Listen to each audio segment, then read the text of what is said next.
کہ دسترخوان پر جو پرسنل دسترخوان ہوتا ہے، روزانہ استعمال کیا جاتا ہے بار بار، تو اس کے اوپر آپ جو ہیں منہ سے نکلی ہوئی چیز کوئی چیز نہ ڈالیں. مثلا کالی مرچ ہے،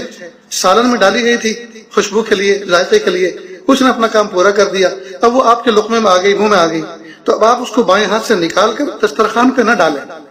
جیسا کہ آپ کے سامنے شروع میں کہا اس عاجز نے کہ دسترخوان وہ قابل احترام چیز ہے جس پر اگر اتفاق سے کوئی چیز گر جائے، بائی چانس کوئی گر جائے، تو اس کو اٹھا کر کھا لینے کا حکم ہے، نہ کہ بائی چوائس اس کو خراب کرنا. تو اس لیے دسترخوان پر آپ نہ رکھیں، بلکہ الگ سے کوئی چیز میزبان کو چاہیے کہ کوئی ایسی پلیٹ،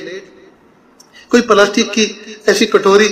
جو دیکھنے میں ایسا لگے کہ یہ چیز کوئی کھانے کے لیے، اس میں کوئی چیز اتار کر کھانے کے لیے نہیں ہے، بلکہ بنی ہی اس لیے تاکہ یہ رکھی اس لیے گئی ہے تاکہ اس میں کچھ کچرا ڈالا جائے، ویسٹیج اس میں ڈالا جائے. تو اس میں ہڈی، تیز پات، لونگ، اسی طرح کالی مرچ، الائچی، جو چیزیں عام طور پر مسالے کی چبا کے کھائی نہیں جاتی بلکہ نکال دی جاتی ہیں، وہ اس میں ڈال دی جائے. بلکہ میزبان کو چاہیے